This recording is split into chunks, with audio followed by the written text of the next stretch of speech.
Hello everybody, welcome back. Video 2 today, video 2. Surprise, surprise.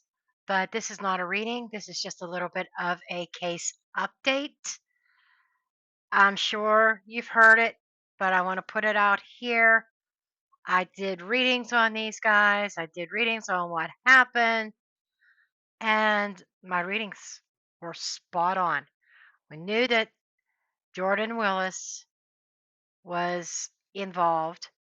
And I said that there was somebody else, and there was somebody else that came to the house. Well, lo and behold, these two guys were arrested. Couldn't happen to better people, you know. They deserve to be more than arrested. They need to be given fatal doses of fentanyl. Okay? Everybody knows how dangerous effing fentanyl is. And then they lace it with they lace the white powdered stuff with this fentanyl. And that's exactly what happened.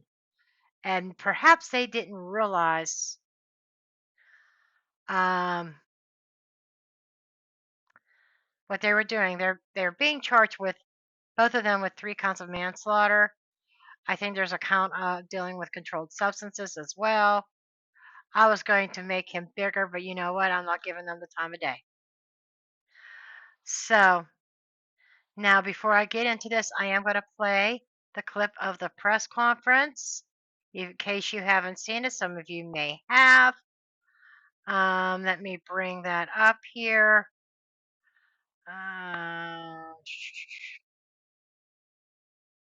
But before I do,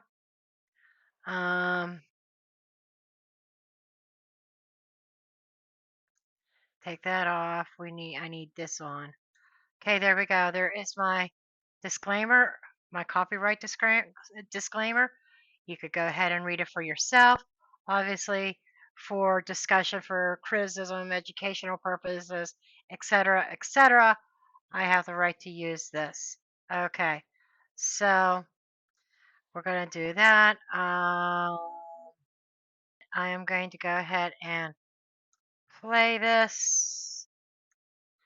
Eric Zahn. With me is Kansas City Police Chief Stacy Graves, Deputy Chief Doug Niemeyer, Detective Philip Sipple, and Assistant Prosecuting Attorney Colin Van Ostern. We're here today to announce charges against 2 men for drug distribution and manslaughter in the deaths of Clayton McGeeney, David Harrington, and Ricky Johnson.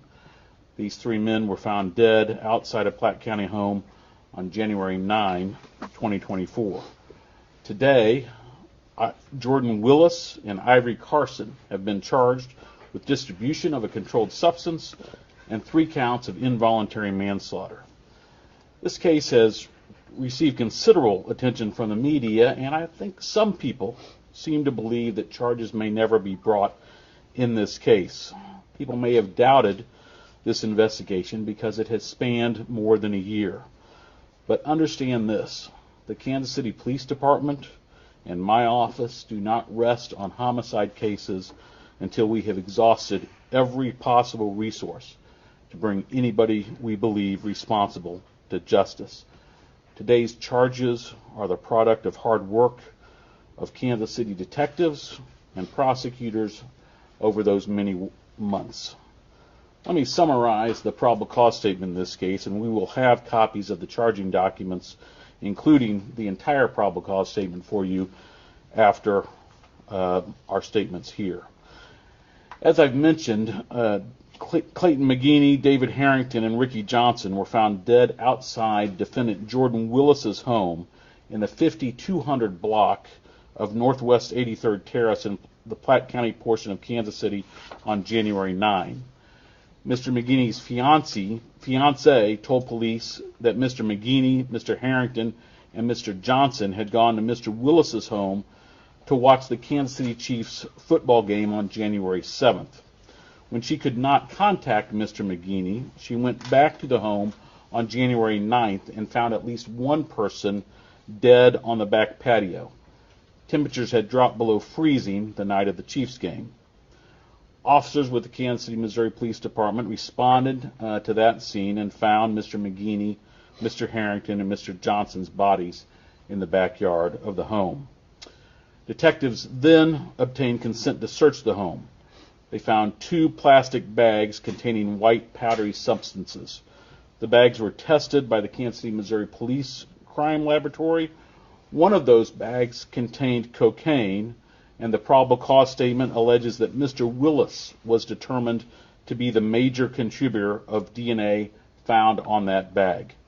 Told The ya. other bag contained fentanyl, and the probable cause statement alleges that Mr. Carson was determined to be the major contributor of DNA on that bag.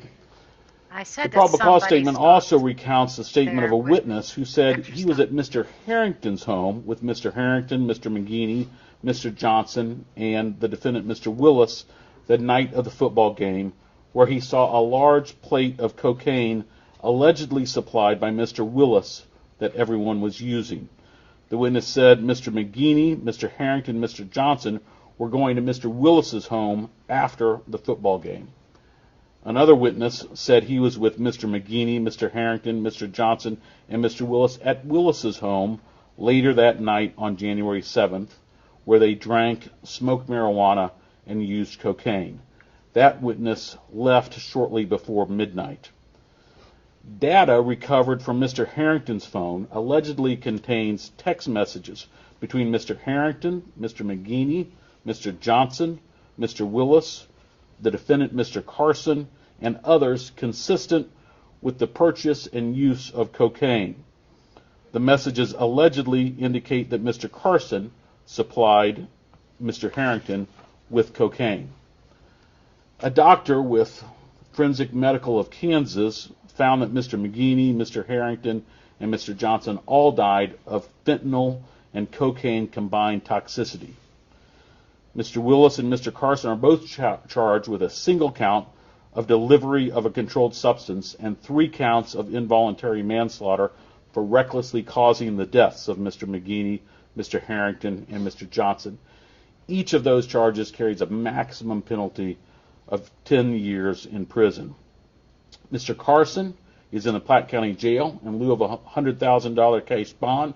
We have been told that Mr. Willis is going to surrender himself He's on the already warrant done issued for that. his arrest, and that he will post a $100,000 cash bond. Yeah, he's already This turned himself case in. is a tragic reminder of the dangers of street drugs. But make no mistake, the people who supply those drugs can and will be held accountable when people overdose. I again want to thank the men and women of the Kansas City Police Department for their tireless work on this case, as well as Mr. Van Ostren standing here with me, and First Assistant Prosecuting Attorney Mark Gibson. All of these folks were intimately involved in this investigation from day one. I should caution you that the charges against Mr. Willis and Mr. Carson are merely accusations, and they are presumed innocent unless and until proven guilty. Seriously. Let me turn I things know, over now I to know. Chief Graves for a few additional comments. The charges here today are a message for not only those who are grieving the lives of their loved ones who were lost to, in this case, to fentanyl, to know that the members of the Kansas City, Missouri Police Department do not give up on these investigations. While this happened a year ago, our detectives continue to work on this case to get it to the point that we're at today, where charges are filed. In addition to that, this is a message to those that are bringing fentanyl into our communities, providing it to people, harming our community, that you will be held accountable, you will be arrested, and you will be charged. So that's what we have. That is the latest update. I'm really curious how this is going to go. I mean, it should be an open and shut case, but you never know what a jury's going to do, right? Not sure how they're pleading. I don't know if they're going to plead guilty or innocent. But this, I believe, just happened yesterday where these arrests were finally done. I mean, all of us in the true crime community has been saying all along that Jordan Willis needed to be held accountable for this, that it was his doing, whether he knew it, whether he did it on purpose or not. There's a lot of other questions that go through my mind. I'm not doing a reading at this time. I just wanted to give an update. But things like the dog, how Willis took the dog to his dad's house. Did Willis do that before the game? That would kind of make sense. Like, well, let's get the dog out of the way. We're going to be rowdy. We're going to be drinking. We're going to be partying it up during this game, and we don't want to put the dog through that kind of stress. That would make sense. But did he take the dog before, or if he took the dog after the game? That's a whole nother scenario, because that would be suggesting, well, I need to put the dog somewhere, because, if the dog's here, I have to walk him. I have to go in the backyard. There's my friends in the backyard. I would see them, and I would have to call it in. So by taking the dog to his dad's, he can use the excuse, I didn't have to go out. I didn't have my dog. I was recovering from my own partying.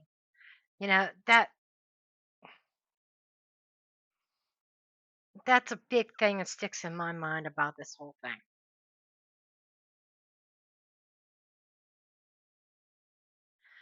Because taking the dog to his dad's after the game would also be indicating that a cover up. This happened. I know I'm in trouble. I got to cover it up.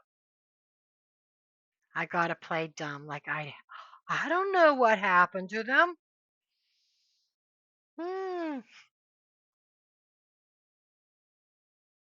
Before the game doesn't look as nefarious. Before the game, like I said, almost would look like the dog will be under a lot of stress with all the yelling and the shouting and the drinking and the partying and the people in the house, that it's best if he is put someplace else that the dog will be comfortable and not under so much stress. But that's it for this video. I just wanted to give this quick update. I may do a reading on it. I don't know. But it'll be interesting when the trials come around.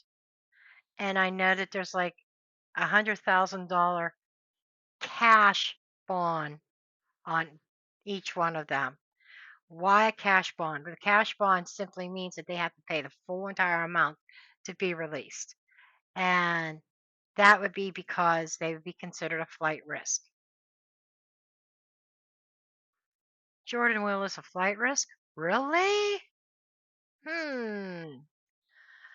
But, and I think that there's pending charges for Willis in other jurisdictions.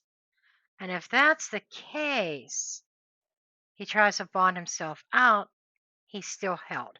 And I believe the jail documents were saying that he is bonding out, but he's still being detained. And the only way, I mean, he could bond himself out, but he's not bonding himself out into the streets. He's going to the next jurisdiction where he has arrest warrants. Such a nice guy, huh? Okay, now I'm done. Now I'm done. Now I'm done. And I have an appointment this afternoon. So, and also, I promise you, sometime today, I will get that other video up for the members only about starting to read tarot for true crime. Love you all, and I will see you in the next one.